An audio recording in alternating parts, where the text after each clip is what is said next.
Assalamu alaikum warahmatullahi wabarakatuh. It is with great pleasure that I introduce to you our next keynote speaker, a true champion of education and leadership. This speaker is someone who not only understands the transformative power of learning, but for more than 15 years has inspired others to cultivate and harness that power for personal and professional growth and success. Today, he will share his invaluable insights on education, offering fresh perspective and actionable ideas that we hope will resonate with learners, educators, and parents alike. We can expect his words to inspire, motivate, and empower us on our collective journey of lifelong learning. Please join me in giving a warm and enthusiastic welcome to Mr. David Kinkead. Assalamu alaikum, respected teachers, parents, and students. It's a great honor to stand before you today, even virtually, to discuss a topic or to speak on a topic that sits at the very heart of the educational mission, the integration of project-based learning, or PBL, with Islamic pedagogy. Today, we'll try and explore how these two methodologies work in harmony to foster an enriching learning environment that supports our students' success holistically. As that very kind introduction stated, my name is David Kinkead. I have the utmost honor of being the current superintendent for Next Generation School in Dubai. This is currently the only Islamic American curriculum school operating in the UAE. I've also taught and been part of the educational leadership team across 3 different countries, a number of schools, and many different curricula. And hopefully that positions me well to speak about the importance of PBL and of Islamic pedagogy. In our rapidly changing world, education must adapt to equip our students with the skills they need to navigate in the future. Project-based learning provides a robust framework for achieving this. PBL encourages students to immerse themselves in real-world challenges, construct knowledge through experience, rather than just merely absorbing information. So if we look at some of the strengths of project-based learning, because for me, that experiential learning is really where education is moving to in its future. Gone, hopefully, of the days of lecturers, of sages on the stage, of people that are reservoirs of knowledge, but rather facilitators or enablers, people who are going to help our future, our young people, reach the fullness of their potential. So PBL does this through active engagement. Have you ever noticed how excited students or children become when they're working on something they're passionate about? It doesn't matter what it is. Imagine when you come home, sometimes as parents, we get that wonderful thing and we say to the children, what did you learn today? Or what did you learn at school? And we get a variety of answers from nothing, not much, the same things. And compare that to when they want to really tell you something, when they want to explain their latest interest or craze or something they've found out that they think is so wonderful, where you borderline cannot stop the children from talking. This is the difference that actually makes active engagement and harnessing those interests and that agency of students. This is the key word. Very, very much children feel that they have no power, they have no choice, no agency. So for us, we have to give them that, but in a facilitated manner. So we are instructing them in the right direction, but they feel that they have the power to choose, to direct, to go beyond this. So through PBL, students can take charge of their education. It's a key element that really fosters a genuine love for learning. We see that curiosity ignites when students can pursue their own interests. Consider a project where students are exploring environmental issues. This could be a rather turgid subject. It could be seen as quite boring, but as soon as they're applying it within their own community, looking at the weather outside, looking at how it is changing, looking at perhaps how things are being changed through recycling, through fossil fuels, through different things, it starts to really connect with them. And as soon as you move into devising ways to rectify any of the mistakes, this not only deepens their understanding, but also instills a sense of responsibility towards the issue being discussed. Furthermore, the second big strength of this is real-world connections. PBL allows students to connect their studies to real-world context. When they work on projects, they tackle actual problems. Students recognize the importance of what they learn. As an educator, one of the first questions you have to learn to field is, but when will I ever use this? This was particularly hard for me as an English teacher. This one student said, I understand, sir, but no one's ever going to have a life emergency over whether this is a metaphor or a simile. This information isn't important. PBL neatly sidesteps that by putting everything at the center of learning, the real world connections and contrasts. For example, if they're developing a business plan for a local charity to help support their good work, they can apply mathematical concepts, economic theories, even social studies principles, things that are far too abstract for most students unless they are connected to the real world. Assalamu alaikum wa rahmatullahi wa barakatuh. Alaikum salam, thank you for joining us.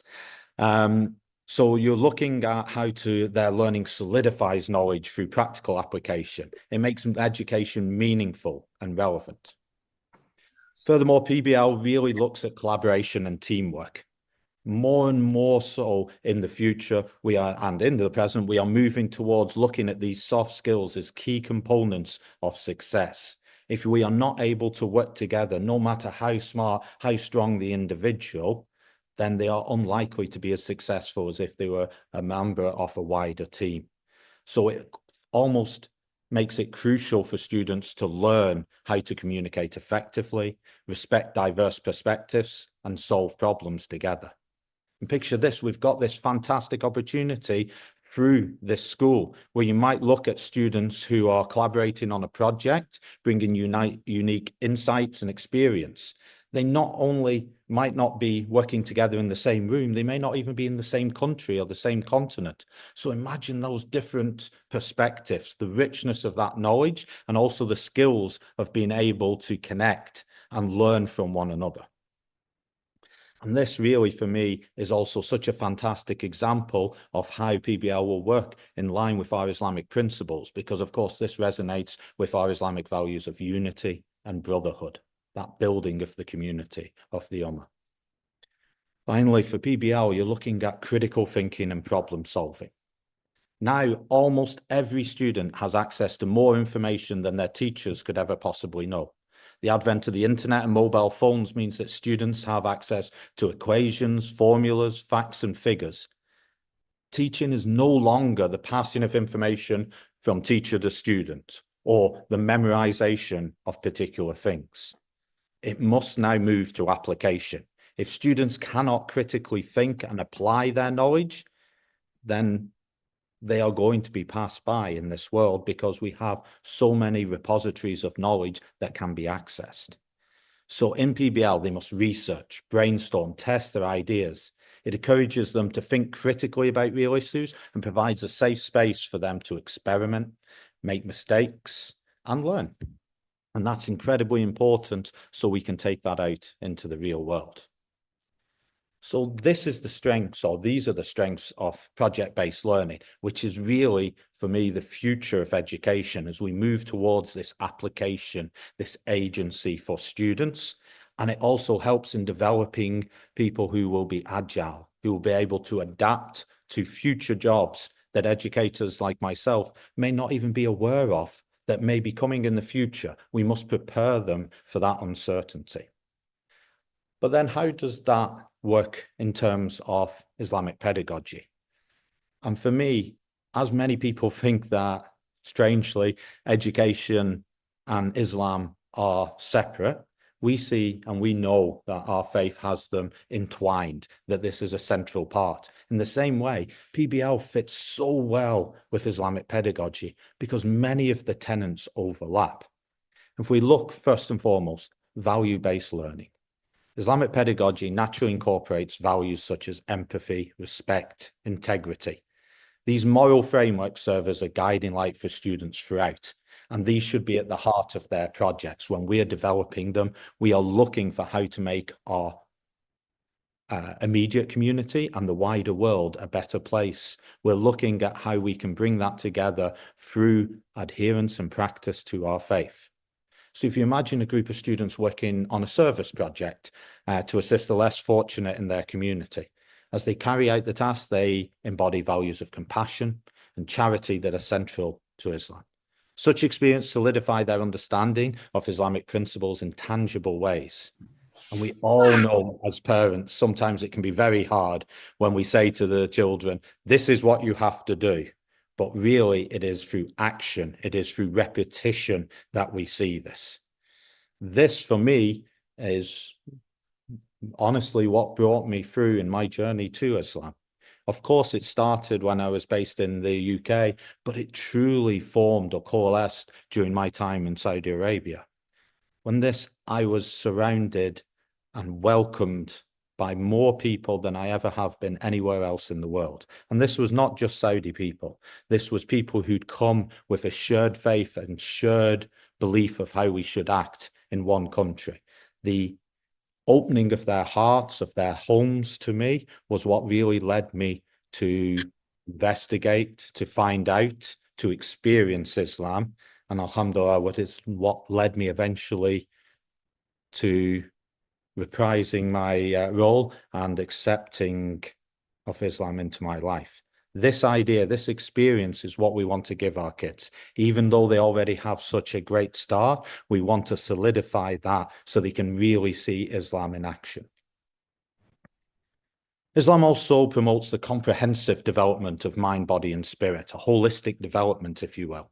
Within our educational practices, integrating Islamic principles ensures that students excel academically while staying spiritually grounded. Take, for instance, the practice of prayer and reflection before embarking on a project. Instilling a sense of mindfulness can help students align their intentions with their learning objectives, foster a deeper connection to their work. It should not be this separation or this secular nature that education is often performed in across the world. Education is of paramount importance within Islam. Again, without drawing too much on my personal experience, what spoke to me, as it did so many people, if you look at the opening of the Quran, where it says, Iqra, Iqra, Iqra, read, read, read. So this, as a teacher, as somebody coming, as the first time looking at those holy words, it really, really, of course, engages, looking at this is something that is going to improve me, not just academically, not just mentally, but spiritually, socially, emotionally. You can also see, obviously, as we touched upon previously, the idea of community and service within Islam. Alaikum salam. The importance of community service and helping others is deeply embedded in our teachings. And we are able to extend beyond that in PBL, taking it outside of the classroom and encouraging students to engage with their communities positively. When students conduct a project focused on community enrichment, they experience the joy of giving, understand the impact of their contribution, and fulfill their obligation to serve humanity. I still remember, and alhamdulillah, I'm able to draw upon my time doing community service as a 16 and 17-year-old. I served for a number of weeks in an orphanage, in a children's home in Malaysia, in Kuala Lumpur. And the simple joy, the excitement, the interest that the children had from having myself and other visitors meant that weeks after our community service project had finished, we still went back. We still gave up that time. And it's that has led me to instill, inshallah, the same ideas of community service, of giving to our community, to my children, and that we are able to build up in this way to make that positive difference. And then the last piece that I would talk about is reflection and growth. In Islamic education, self-reflection is a crucial practice. By regularly evaluating their learning experiences, students not only track their progress, but also internalize the lesson learned. And if we consider incorporating reflection journals within PBL, where students can write about the challenges they faced during a project, how they overcame them, or even if we look at doing these journals in our daily life, and the challenges that we have and how we want to overcome them, how we want to improve. This practice, of course, cultivates resilience and a growth mindset, essential traits for success in any endeavor. In over 20 years of education, the most meaningful experiences my students have been involved in have been through projects, either formally under the PBL banner, or through extension projects in the various schools I've worked in. Projects that they have ownership over, that have captured their interest, and most importantly, had a positive impact on the world. Some examples that I've seen and been involved with have led to Sharia-compliant financial companies, micro-loan facilities for developing communities, hydroponic solutions within the Middle East to help deliver water and grow fruit and vegetable, and even fairly recently, a farm-to-table ugly fruit and vegetable delivery, where the supermarkets who only want a certain size, shape, or color of produce of this group of students have enabled a company where they would take those ones that the supermarkets deem too ugly and still provide them to the community in ensuring that we are not wasteful in our food and creating a viable business proposition for them. These all lead to these growing experiences beyond the traditional pathways from education. And this is probably one of the most important things. As I said previously, it is very hard for us as educators to prepare the children and for parents to prepare our children for the future. We do not know how the world may change. Think about in our lifetimes how it has changed so much already in the last 10, 20 years. What we need to do is offer them pathways outside of those traditional ones. Of course, mashallah, if your students or your children are so strong in their conviction and they know they want to go through into being a doctor, into being a lawyer, into being an engineer, we always need more of these, and that will be a fantastic thing. But there are many different pathways, and that is not the correct pathway for all of them. Some of them will become entrepreneurs. Some of them will go on to work in community service, supporting the community. Some of them will work in areas that I don't know about. I'll be frank, I probably won't even understand. So the idea that we need to prepare them by giving them opportunities to grow into these spaces. Throughout these processes, I witness their excitement, their creativity, and most importantly, their growth. They learn to communicate effectively, respect all participants' knowledge, and apply the theoretical knowledge from the classroom to real-life situations. It's in these collaborations that I see the essence of both PBL and Islamic pedagogy truly come alive. I invite you to think about this, whether you're a student, think about what you've worked on over the course of this year, the first few months of the academic year. If you're a parent, think about your children's growth, how they've faced challenges, how they've tried to grow. Think about how your Islamic principles have affected your learning, inshallah, in a positive way. And think very much on the successes that you have celebrated together as a family, whether it be in learning or whether it be in other areas outside, because it is always so important to celebrate these, to give thanks, of course, alhamdulillah, and to really, really see your growth as individuals. So I know already you have already embraced project-based learning, but for me, this is really, and especially within an Islamic framework, is really us paving the way for a brighter future for our students by empowering them to become active critical thinkers who are not only knowledgeable, but compassionate and ethical individuals who can contribute positively to the world. So, inshallah, this is something that will only grow and continue to strengthen as you look at ways to facilitate either your own learning, your own teaching, or the development of your children through this. So thank you very much for your attention and engagement today. Inshallah, there was something of value for you. May Allah bless our efforts, guide us to nurturing the leaders of tomorrow who embody the value of our faith. Thank you. Ameen, thumma ameen. Barakallahu feek, Mr. David, for that heartfelt and inspiring speech. We will now be opening the floor for questions. So if anyone has any questions for Mr. Kinkead, the floor is open to you guys to give those now, inshallah. Okay.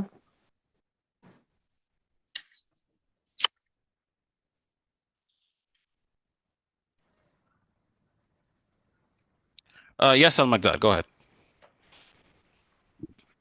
So I don't have any questions, but I'd just like to say at some point in your speech, you mentioned how Saudi Arabia, and this is like not just Saudi Arabia, but this is around the world. So I'd like to say, not trying to criticize your speech. I'm actually trying to promote this way of learning. Like even when it's called American Islamic School, that was like a gem to me because up until I was 4, we lived in America, but now I live in Saudi Arabia for almost 10 years of my life, 9 or 10 years.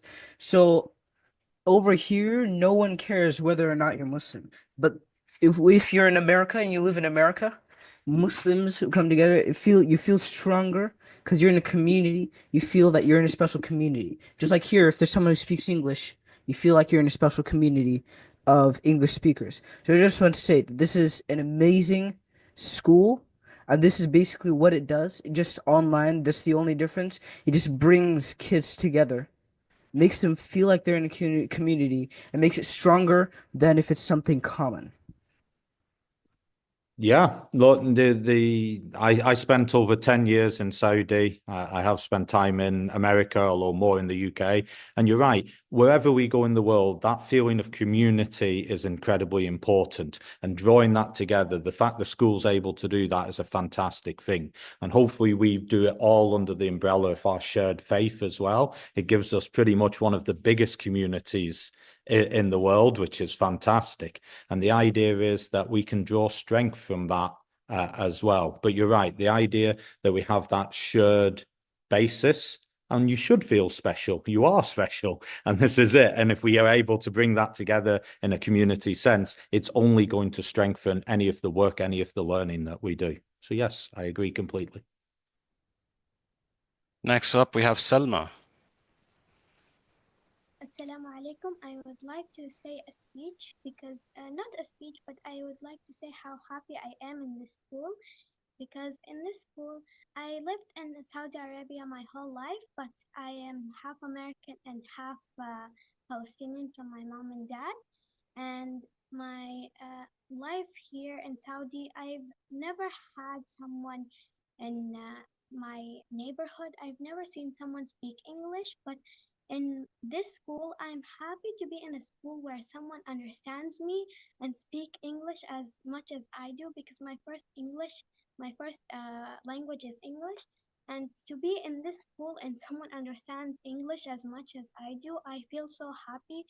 So I can be somewhere where I can experience something where, like, I can experience somewhere where I can speak my language instead of speaking Arabic to people when I can, because speaking Arabic is not the first language for me. It is very hard for me to speak Arabic that well because some people, when they talk to me in Arabic, I don't understand them very well because my Arabic here is not very good. I know only 70% of Arabic. In this school, it's English for Americans and anyone else who speaks English, and they go to this school. I feel so happy to be in this school and someone understands me finally. Alaikum salam. Salma, I think you do yourself a disservice. You say 70% of Arabic, mashallah, that's amazing. My wife still tells me that I sound like a 4-year-old child when I speak Arabic. So, mashallah. But yes, you are right. That ability to express yourself and have people who understand you, and you can finally say all the things that are in your mind and really feel a sharing of ideas, that's incredibly important. And we're so lucky that we're able to do this through this forum. So that's fantastic. I'm so happy that it's working out so well for you.